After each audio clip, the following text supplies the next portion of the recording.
Hello sir, good morning sir. Morning. Ma'am, good morning po ma'am. Sinong pangalan sir? Albert Barreto, Civil Surgeon. Monsieur. I see. Tawagin niyo lang akong Dubai Court. Ikaw po ma'am? Sofia Bagulbog. Ikaw sir, researcher ka dito sa ano? Sa Sunshine. kunting katanungan ko lang sir ma'am. Bakit parang libre lang ang entrance dito ma'am? For education lang to siya ma'am.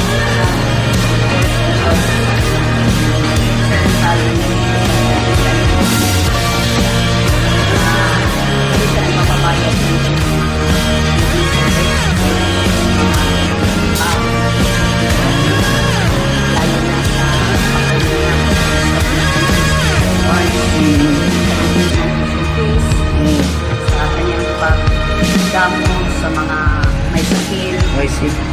Maraming tao galing from different parts of the country. Punta dito sa dakilan para manghingi ng kanyang tulong sa specialist sa pagdamot ng mga sakit nila. Especially sa mata nila. Kaya kahit na yung mga nag-isip bayad. Kaya yun. Pinagpatuloy na lang ngayon. Pinagpatuloy ang libre yung pagpasok dito sa loob. So, wala kayong bakit isang wala Libre siya. bayad. Kahit sa CR, marami yung mga Libre siya ma'am. May support ka ba po sa local government ma'am? meron dito. May mga manual power Oo. na tumulong sa pag-ibig dito. Ngayon, medyo na-stop kasi itong stop yung market. So, kami na lang dito ang nag-ano, naglilinis. May nag-employ kasi ang opisina namin ng utility workers. Pero pro agency na. Pero 4 lang. So, sa laki ng area, Medyo may kulang-kulang. pag-taking. Lalo na pag may layoff. Kailangan kasi mag-layoff yung mga empleyado. How about sa ibang private company ma'am? Meron ba din bang tumulong dito? Wala naman. Yung mga non-governmental ganyan, mga organizations, NGO. pag mga halimbawa, birthday ni Rizal, kami ng birthday ni Rizal, Rizal Day, pwede naman kami mag-request sa kanila ng tulong sa pag-iinis. Then meron din, yung mga kasabi ng Ilamuka. Oo ma'am. At lang sila, kung libre, wala silang ginagawa. Ganun sila. Isa ko rin yun sa pupuntahan ng dahil sa issue ng Jutorium. Okay. So, meron silang kalaman dyan. Masilang katanungin tungkol dyan. Meron ako nakita mga may kunting ano ba yun yung aklat? Yung maliit yung dahil sa gilid. Ano ba yung para ibenta? Yun nakita ko. sale. Sana man lang mga bayno yung kahit yung mga aklat. Kasi ang punto ko sa naisip ko sana dito nakita ko to ba dapat siguro na ilagay na lang sa curriculum ba na ang mga estudyante kailangan makabisita siguro dito. So sa akin nag-isip lang yan na sulat ako kay Sara Duterte kung pwede mo pa yan.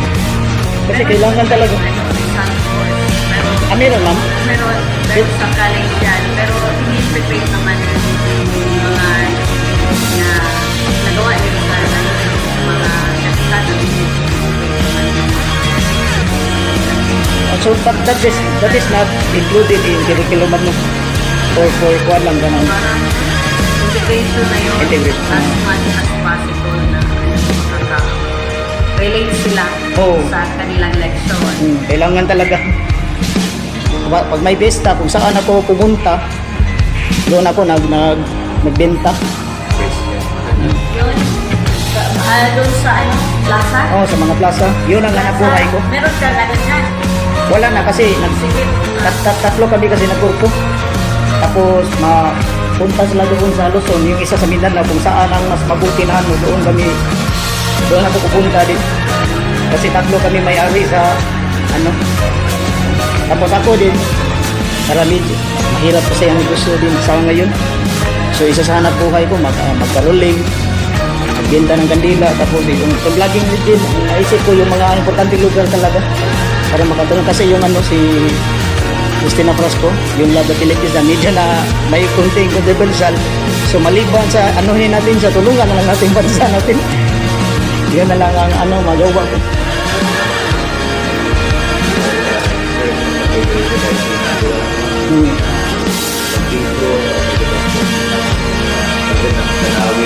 Oo.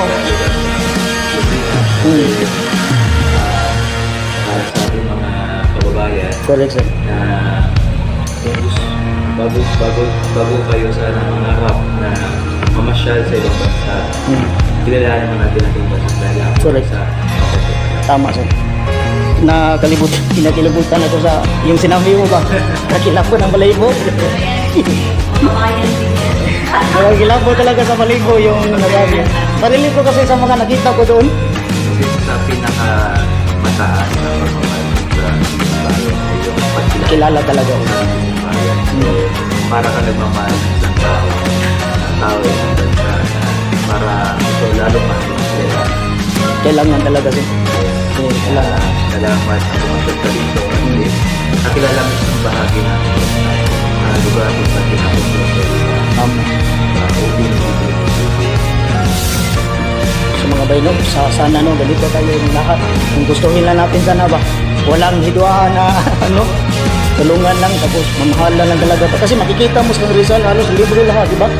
Nakita ko yung ano yan doon, yung dalawang ano, yung clinical cut niya. Okay. Dito nakita ko paano kaya ito na ano ni Rizal, tapos walang bayad, nagano siya, mahal kaya yun.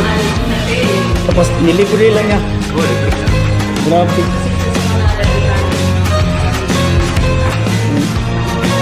Maisip ko talaga ma'am, yung mga tao na yun, grabe siguro ang hirap sa mga tao dito.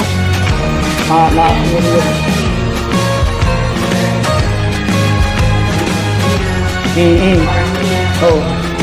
Sa fishing din.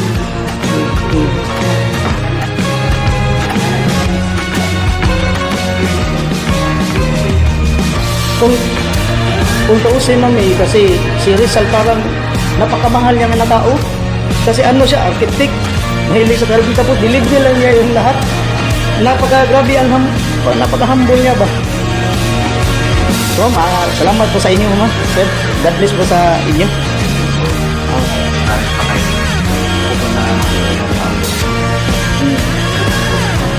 Papunta din ako ng Basilan. Doon sa puntahan doon.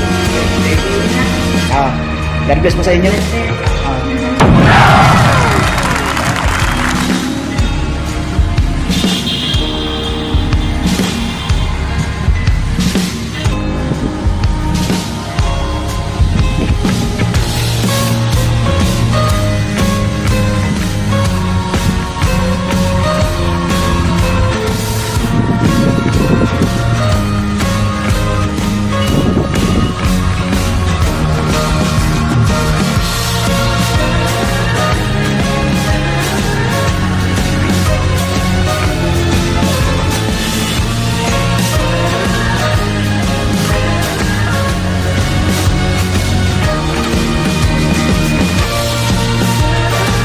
Mga bay kani usa sa siguro sa mga rason nga ganahan magstambay si Rizal diri mga bay para mag-observe kay mura siya gubo kay siya dito sa lake mga bay.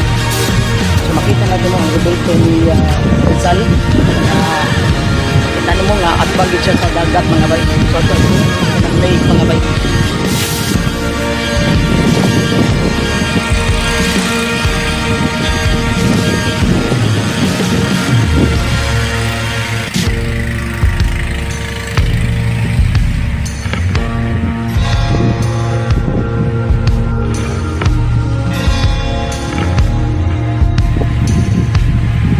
So, mangihi unta ko bay no pero murag maikupos ka na ang bato nga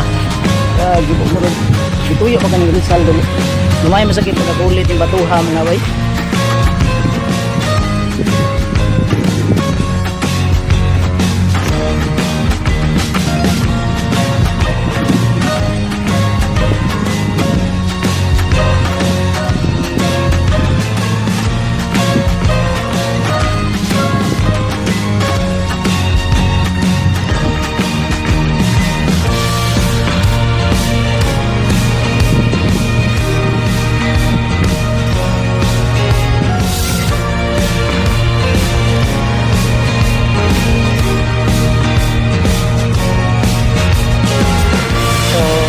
Yan talaga ba naman itong sa Coquimbat Road dali.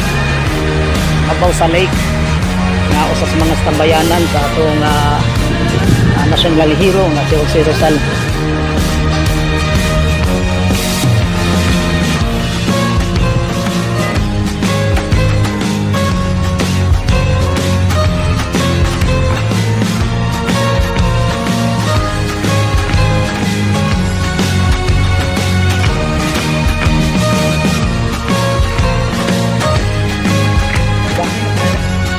Bahay na palisukat, itinayo ni Rizal ang kubong ito upang maging dormitoryo ng mga mag-aaral niya. Ginagamit nilang paggawaan ang espasyo sa ilalim ng kubo. So Rizal built this hut to serve as a dormitory for his pupils. They used the area below the hut as workshop. So puntahan natin ito ba? Nandun sa itaas. So dito pala mga bayno ang mga estudyante ng Rizal. Pinag-aaralan nila dito. Ito sila maganda sa kubo na to. Yan, nakita niyo na guys. Try kaya natin tutuan mga bayno.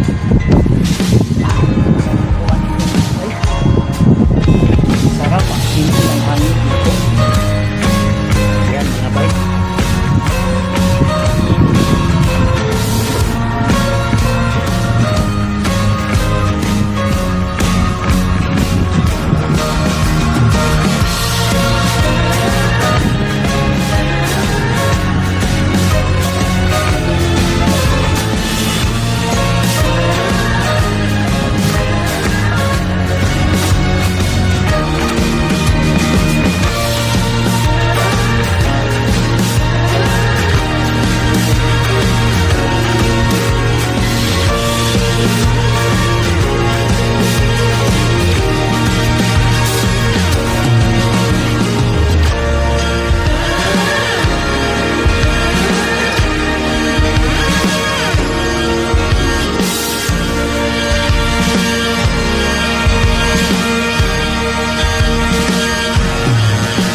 Ito ang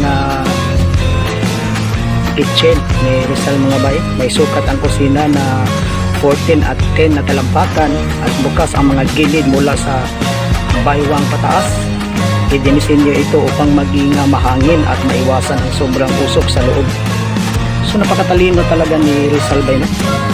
The kitchen measures 14 by 10 feet and is open on all sides from the waist up. It was designed to allow air in and prevent excessive smoke inside. So pasukin natin ito mga bay. So yan mga bay, may bubo yan bay. May ano kasi si Rizal mga bay, may sarili siyang dam doon sa itaas. So ito yung mga ari-arian ni Rizal na ginamit niya noong unang panahon. So isang palagor.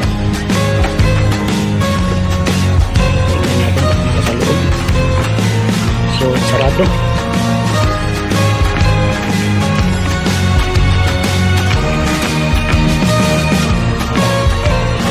So, pasukin pa natin ito ng isang bahay dito sa So ito ang tinawag na Casa Residencia, bahay tahanan. Ito ang pangunahing tirahan ni Rizal.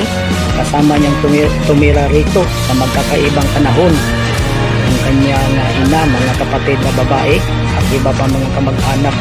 Dito rin tumira si Rizal at Josephine bilang mag-asawa.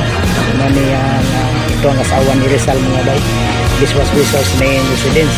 His mother, sisters, and some relatives live with him in different periods of time. Rizal and Josephine also live here as a couple.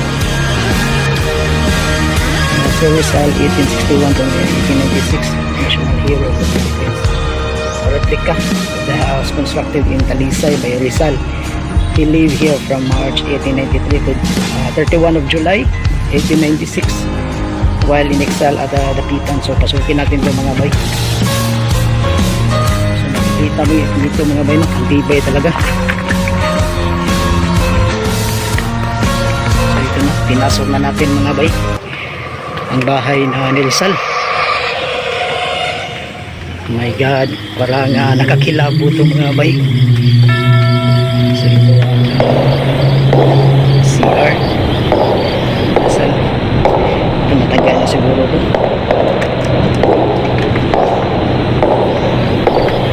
Ang tibay, no? Tibay ng ayan. So ito, mga bay. So hindi tayo i-video yan natin sa loob.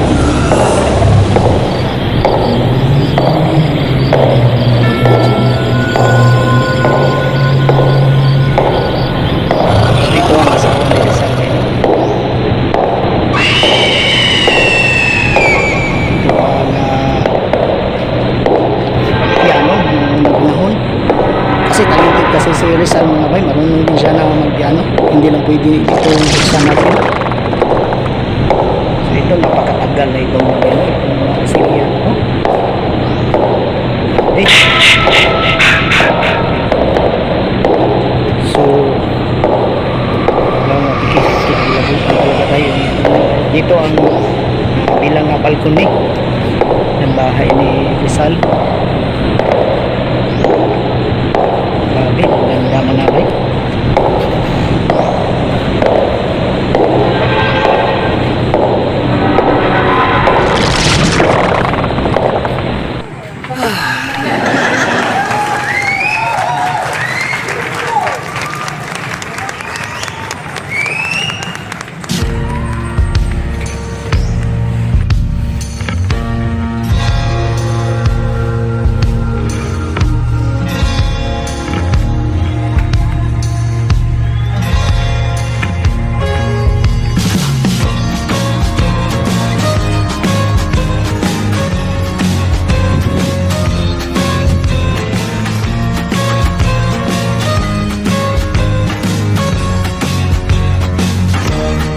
Ito ang tinatawag na Casitas de Salud, maliliit na bahay ng kalusugan.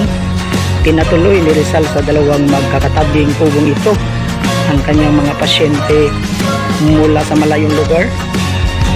A small houses of health, Rizal made his patients from distant places stay in these two adjacent huts. So napaka matalungin ni Rizal bay, no? Kaya pala siguro na dito nakukuha ng mga taga-Dapitan pagka hospitable ng mga tao dito. So pasukin na natin sa maliit. Okay? So dito pala ginagamot ni Rizal ang kanyang ibang mga pasyente sa dalawang bahay kubo na to. So kung tutuusin, mga bay, may kaya din pala talaga si Rizal. Mayaman din pala talaga si Rizal. Kasi sa kanyang profession bilang isang doktor, meron siyang sariling itong mga bahay na to. Dito niya ginagamot ang kanyang mga pasyente. Sabi sa taga rito, walang bayad daw yun. So dito ang kanyang bahay. Ayan yung pinasok natin kanina.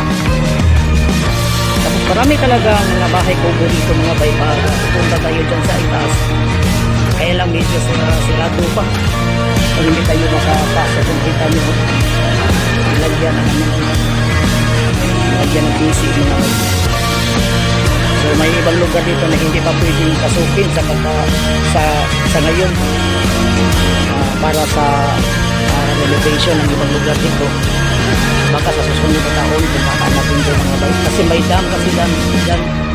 May dam kasi dyan sa itaas mga bay. So puntahan natin mga bay yung museum ni Rizal. Doon tayo sa baba.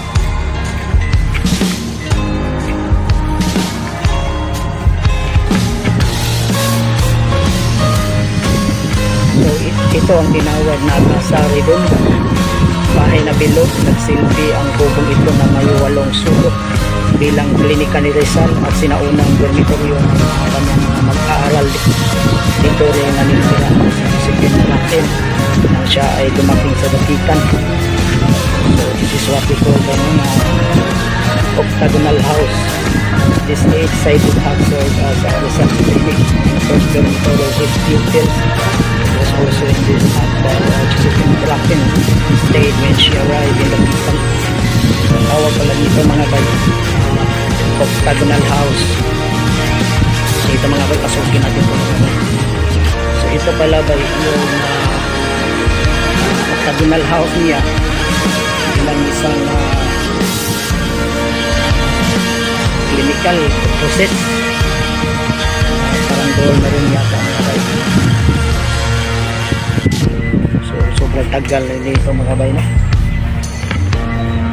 Yan yung mga gamit niya. Wala man. Sandal sa sandal. Ang lamig ng hangin dito mga bay. Hangin dito sa sandal. Ay natin buksan mga bay. Nandito sa bay. Pwede mabuksan. May ilang baso mga bay.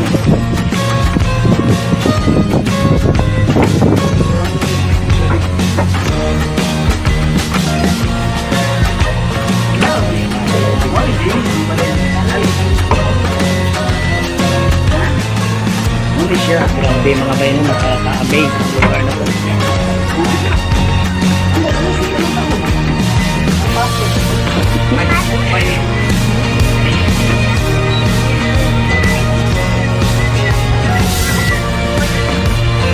So ito mga bay no, ang museum ni Jose Rizal. So papasukin na natin ito bay. Ano ang nandito sa lugar.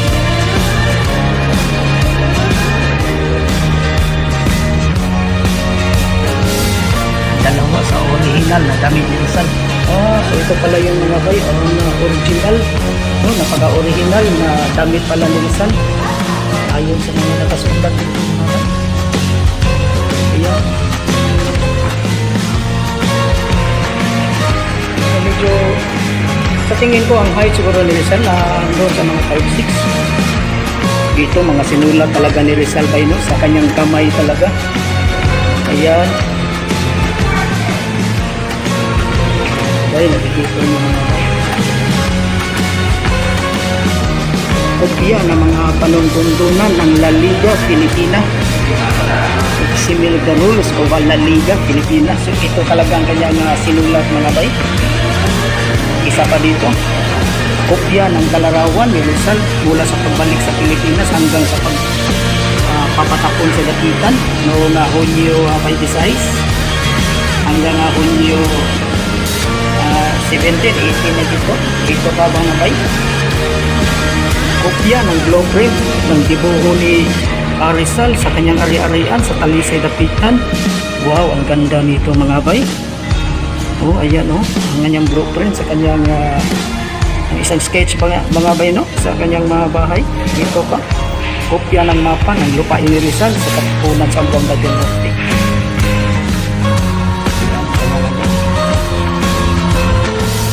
Kopya ng karbita postal ng Dapitan noong huling bahagi ng ika-19 ng taon. Ito na nabibigay. Section ng Lusa. Ito ang pamilitary ni Rizal Mercado. Si Michelle Lopez Rizal.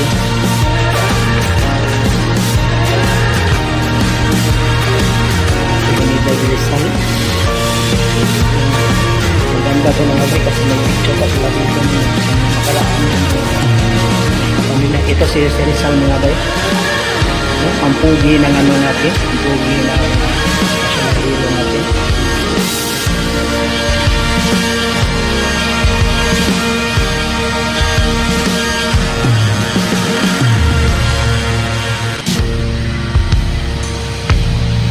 So dito maganda sila sa ano. So may isang architect din si Rizal Bay, national hero natin. So ayon dito, mga libangan doon ni Rizal sa leisurely pursuits.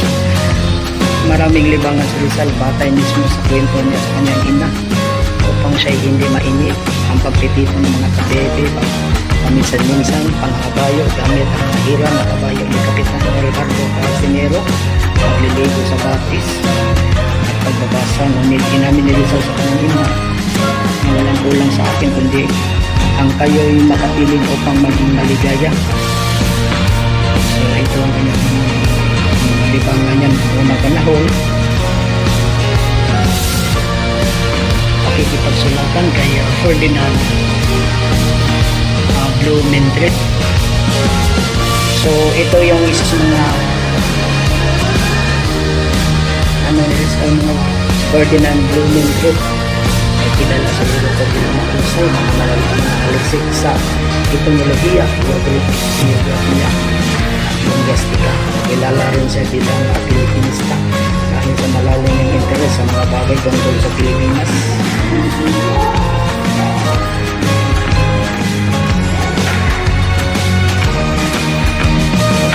So basahin nyo na lang ito mga bayan. Mga estudyante ko ni Rizal mga bayan.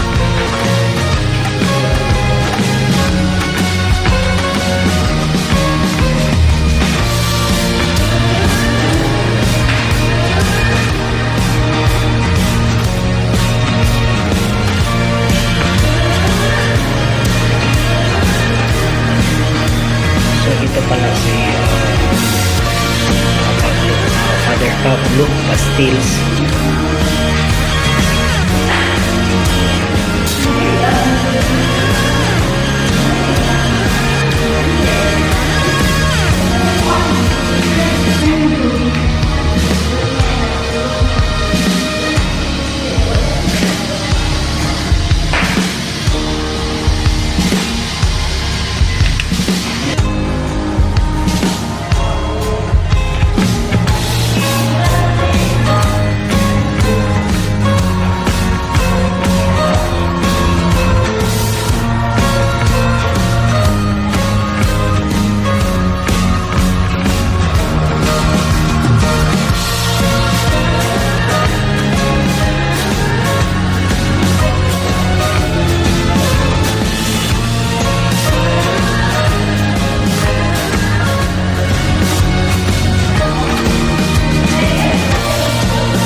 Dito bay sa second floor. Pasukin natin ito bay.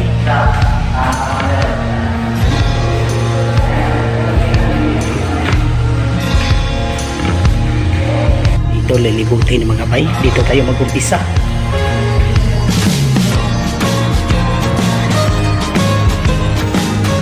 Ito ang mga original na salaming ginamit. Yung nanay ni Rizal gumamit dito bay no? Ito ang pag-apela ni Rizal mga bay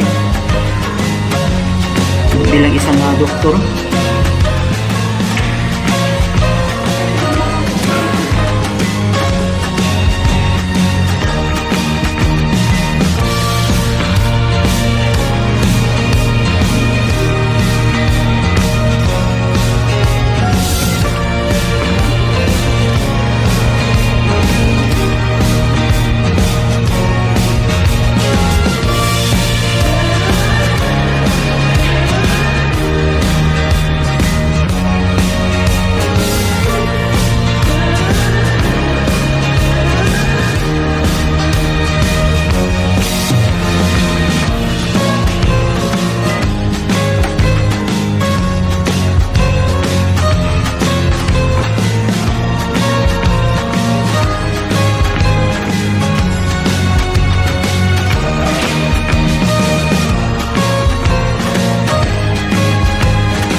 puntahan na natin mga bay, no, ang mga lugar dito sa Rizal Shrine.